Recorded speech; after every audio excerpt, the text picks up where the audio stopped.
leukocytes, there's 5 of them. There's agranulocytes and granulocytes. Okay. Which are what? Give me the 5. Neutrophils, Basophils, eosinophils, lymphocytes, monocytes. monocytes. Those are the 5 different types of leukocytes that are out there. Remember, leukocyte cell. Lymphocyte is your T cell, your B cell, and your natural killer cells. Okay? In addition to some other ones like the reticular cells and all that stuff. I'm kind of leaving those out from that because they're neither here nor there. Review what can happen to blood viscosity, pressure, and workload with an increase in red blood cell production. So I've increased red blood cells. What happens to blood viscosity? Let's go up or down. Up. Good. Pressure. Up. Workload. The workload on the heart, I should say, it's going to go up. Okay. What's hemostasis? It causes the bleeding to stop. Blood clot. The ability of blood to clot. Hemostasis. Okay, because we looked at what are the different types of hemostasis? Vascular spasm. What else? Agglutination. Agglutination. Agglutination is Vascular spasm. Vascular spasm is an example. What's the other one that we talked about? I'm trying to blank. Coagulation. What's the third one? Blood clot is another one. Okay, and there's another one too. Yeah, there is. Vascular spasm, blood clotting, and no. What is it? There's one in between. I forget. It's in your handout. It's the 3 that we looked at. Okay, you should be able to find them. But in general, hemostasis is the ability of your blood to clot. And it's broken down into 3 of them. We started with vascular spasm because that's the easiest. And the hardest one is blood clotting, because what do we need? We need fibrin. We need to go through all those different clotting factors. So those are types of what? I'm sorry. Those are types of hemostasis.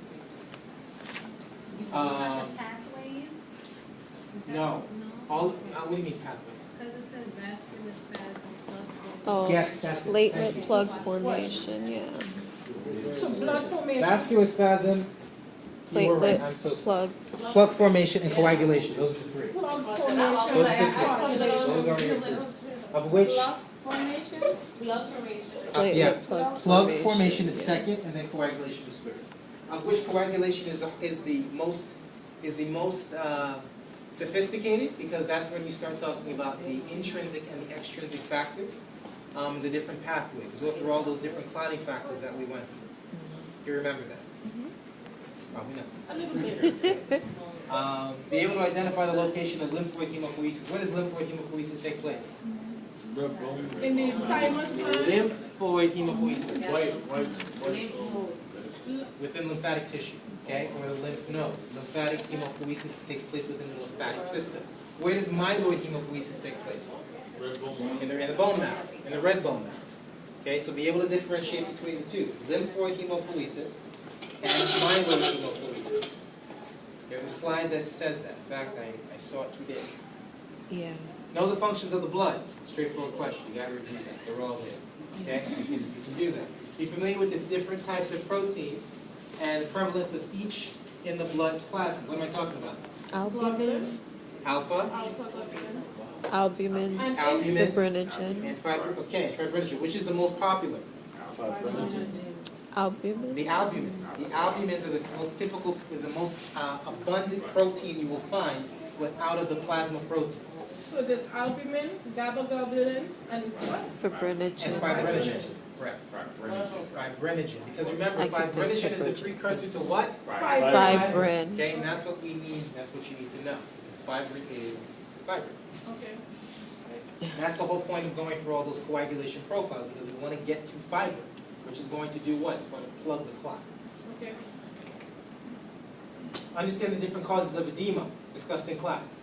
Okay, we talked about them. Everything from excess fluid volume to poor protein, or let's say poor protein intake, or hypoproteinemia. Hypoproteinemia does what to osmolarity? We just talked about it. It decreases the osmolarity, so what's that going to do? It's going to cause increase in edema.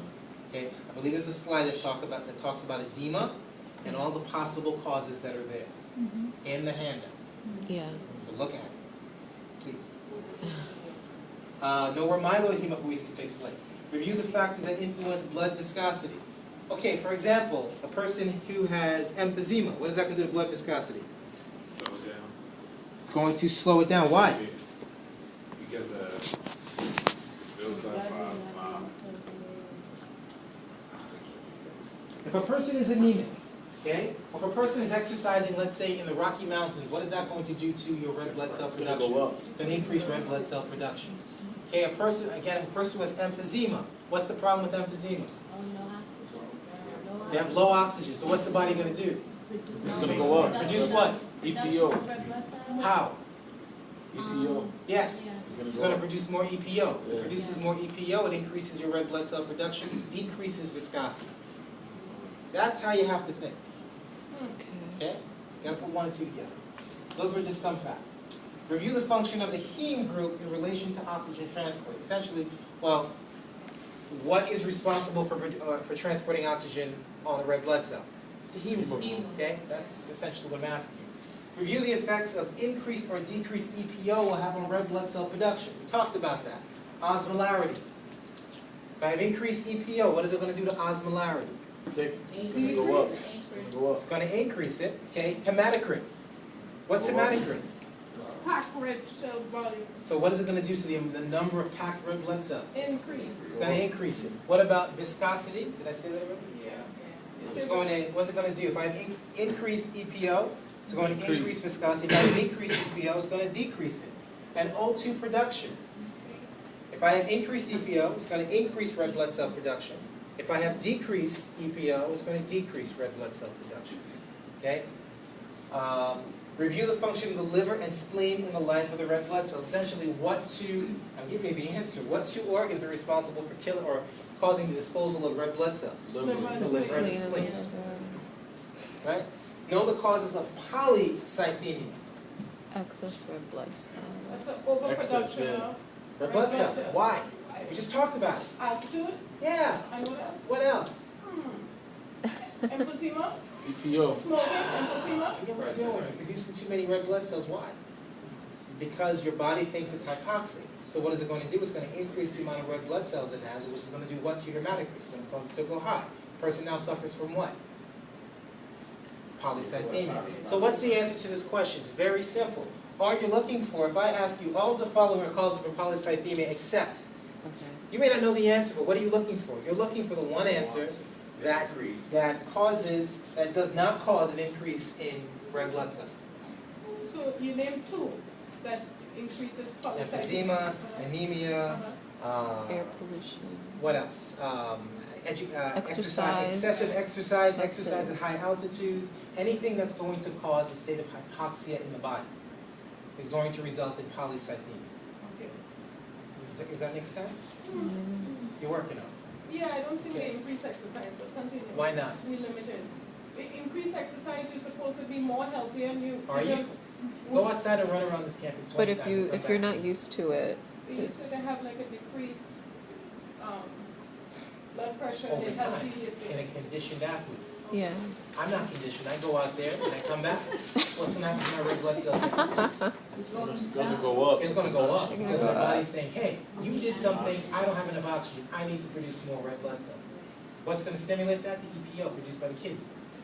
But if your kidneys are not functioning properly, you don't have enough EPO, the person's hypoxic. That's another step. That's the next step after that. Review the factors that cause anemia. What's the answer? Anything that's going to cause lack of red blood cell production. Because what is anemia? Low red blood cell count. So again, the answer you're looking for is something that, it's either, if I'm asking you, what causes anemia, it could be low red blood cell count will cause anemia. Person who has low EPO output Yeah. will have anemia. Person who just had surgery, loss of volume, red blood cell volume, causes anemia. Anything that's going to result in low red blood cell volume or count will result in anemia. Okay? Where am I?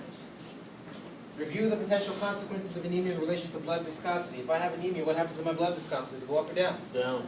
Good, down. My blood becomes thinner, believe it or not. Osmolarity, what happens? Down. Osmolarity goes down because I just don't have the volume. What about blood flow? Does it become faster or slower? Slower. Faster, faster. Because I don't have as much volume, so my blood's going to be faster. What's next? Where am I? Ability Fluid to transfer. fluid transfer. Thank you. Ability for fluid transfer. Is it going to be easier or faster to transfer fluids? Easier. Easier because there's not as much volume. Overall energy level. Goes down. You're going to be lethargic because you don't have volume. You don't have enough oxygen.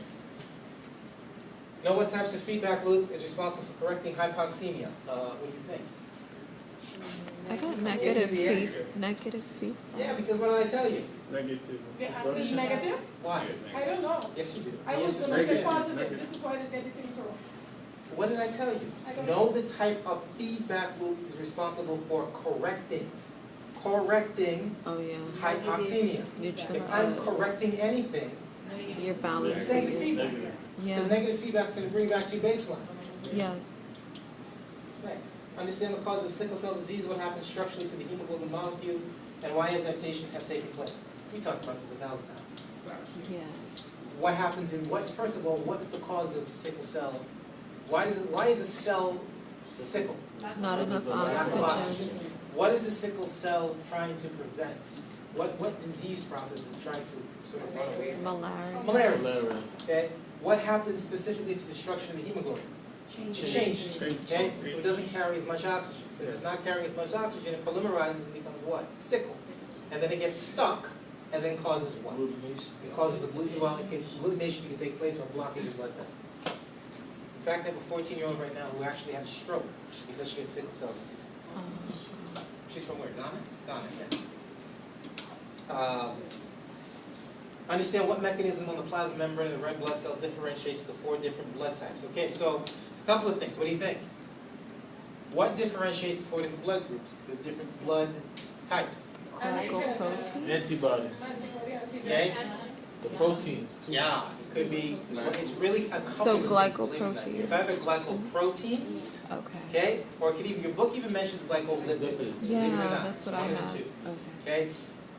I would tend to go according to the lines of the glycoproteins, but if you put glycolipids as well, you're not wrong, okay? Because they're both on there. 19. Thank you. Disease. Pernicious anemia. Yeah, I didn't, Look it up. I didn't find that one. It's in there. On the slides or the book? It's in there. I didn't see it on the Look, slides. it's in your book. Okay. Trust me, not a hard answer. Pernicious anemia is not on the slides. No, I don't think so, no. I didn't see it on the. I'm just gonna say it's a vitamin. Okay? If not, if it's not on the slide, it's probably on one of the charts that is in your textbook. Find out. I just can't give you the answer. It's so easy. Oh. It's a lack of a vitamin.